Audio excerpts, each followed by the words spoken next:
Hola, soy Wilson Pino. Bienvenidos a este espacio que va a bendecir poderosamente tu vida, porque en este espacio hablaremos de la palabra de Dios y su palabra es suficiente y alcanza para todo.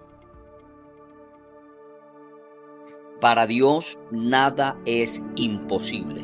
Lucas 1:37 en la versión PDT lo enseña. Y este es un mensaje muy poderoso, estas son líneas muy poderosas de las Escrituras, porque fortalecen, nutren, exponencian la fe. Y todo esto tiene que ver acerca de los pensamientos.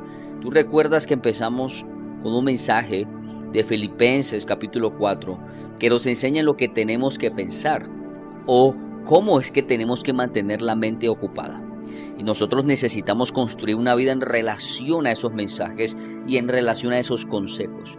Y tenemos que recordar siempre que para Dios nada es imposible. Cuando estemos frente a gigantes, grandes adversidades de la vida, grandes tormentas que vienen para destruirnos, tenemos que recordar que para Dios nada es imposible. Los patrones de pensamientos que te inducen a ir en contra de la palabra del Señor vienen del enemigo. Todo pensamiento que sea contrario a la voluntad, al carácter del Señor, no vienen de Él, vienen del enemigo.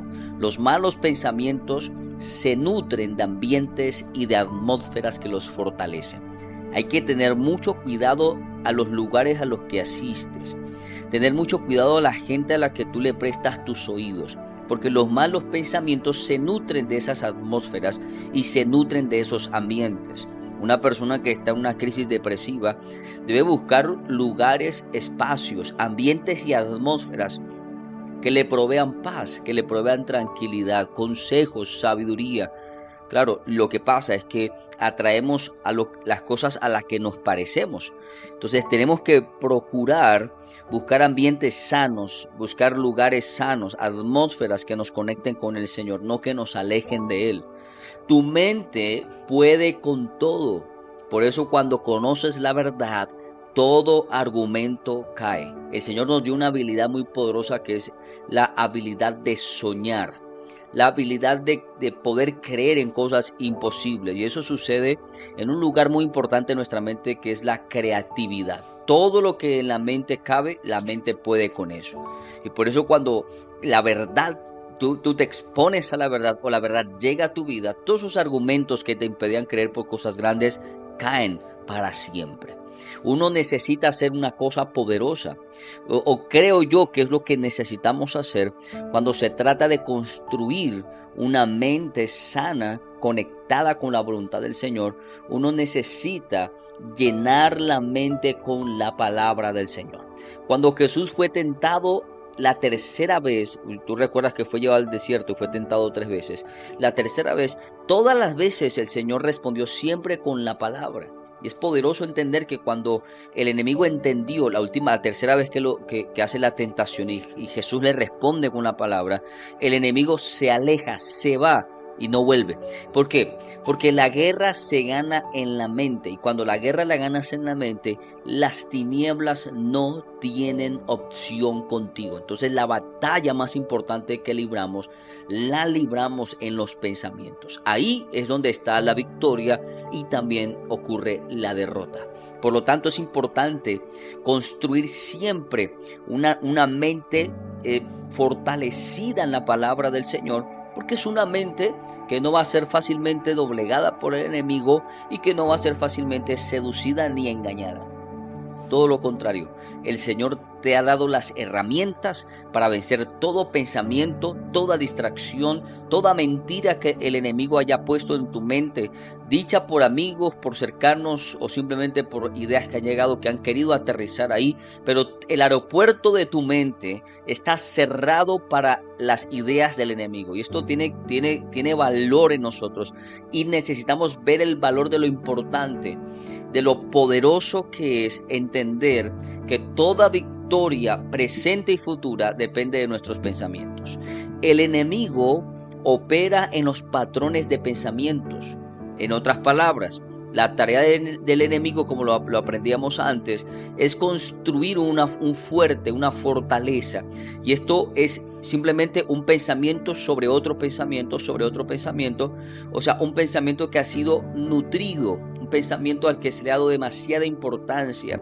Y esto se vuelve entonces un patrón mental. Un patrón mental es algo que se construye con el tiempo, que se vuelve un hábito y que hacemos ya de manera natural sin pensar.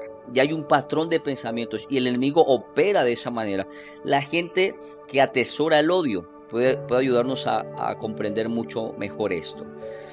De la gente que alberga el odio, que tiene amargura en el corazón, no nació de la noche a la mañana todos esos sentimientos nocivos, sino que se fueron nutriendo con los pensamientos de venganza, pensamientos de frustración, pensamientos de rechazo, y se fue construyendo una fortaleza llamada el odio. Y recuerda que toda fortaleza tiene dos características: se protege y se defiende. Entonces mucha gente odia y defiende su odio. Tiene ira, tiene enojo, pero defiende su ira y defiende su enojo porque ya hay un patrón mental. Y el enemigo trabaja, es muy astuto para construir estas fortalezas en la mente. La condición de tu vida refleja la condición de tu mente. Es muy poderosa esa frase. Es entender que muchas de las cosas que nosotros vivimos reflejan lo que hay en nosotros, lo que hay en nuestra mente. La inseguridad de un hombre en una relación nace de pensamientos de temor que lo conllevan a los celos y al abuso. Todo esto tiene que ver únicamente con la batalla que ocurre en los pensamientos, con la batalla que ocurre en la mente. Ningún pensamiento es inocente, porque todo lo que pensamos tiene el poder de moldear nuestra actitud. Nuestras palabras tienen el poder de influenciar y de moldear nuestras emociones. De modo que todo pensamiento al que nosotros le demos importancia será él o los pensamientos que forjarán nuestro carácter y por ende nuestro destino. Ahora, recordemos esto que esto es poderoso. Filipenses 4:8 dice: piensen en todo lo que es verdadero, noble, correcto, puro, hermoso y admirable. Luego dice, también piensen en lo que tiene alguna virtud, en lo que es digno de reconocimiento. Y el énfasis que quiero hacer es este: mantengan su mente ocupada en eso. El enemigo siempre intentará buscar un espacio en tu mente para alejarte, para desequilibrarte, para desenfocarte. Y nosotros decidimos si nutrimos ese pensamiento o esos patrones de pensamientos, o si los erradicamos, los sacamos. Recuerda que Jesús atacó las palabras del enemigo con la palabra de Dios. Cuando los pensamientos aterricen en tu mente o quieran llegar a tu mente, tú tienes que atacarlos con la palabra del Señor, porque es la única manera, la única herramienta que el Señor nos ha dado para impedir más bien que los pensamientos se siembren y que luego entonces den fruto en nuestro corazón y en nuestra mente. Mañana estaremos aprendiendo acerca de cómo vencemos en la mente, cómo vencemos estos pensamientos, estas ideas que el enemigo quiere poner en nosotros. Quiero terminar y quiero que hagas conmigo esta oración que la hicimos los días anteriores. Si no la has hecho, por favor hazla conmigo ahora. Y di conmigo: mi mente es territorio del cielo. En ella funcionan ideas y proyectos divinos, pensamientos de grandeza, de sanidad y de liberación. En mi mente no hay lugar para los patrones de pobreza, de enfermedad, de escasez, de desórdenes sexuales. Mi mente es un lugar espacioso para aceptar la verdad, para creer en el poder sobrenatural del que hizo el cielo y la tierra. Mi mente es territorio del cielo. El Espíritu de Dios es quien influencia mis pensamientos y su palabra es la que la renueva. Amén.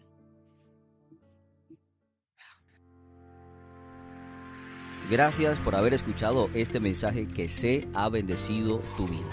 Te invito para que nos acompañes a nuestros servicios presenciales y para que nos sigas en las plataformas digitales. Ahí encontrarás más contenido que va a enriquecer tu vida. Gracias.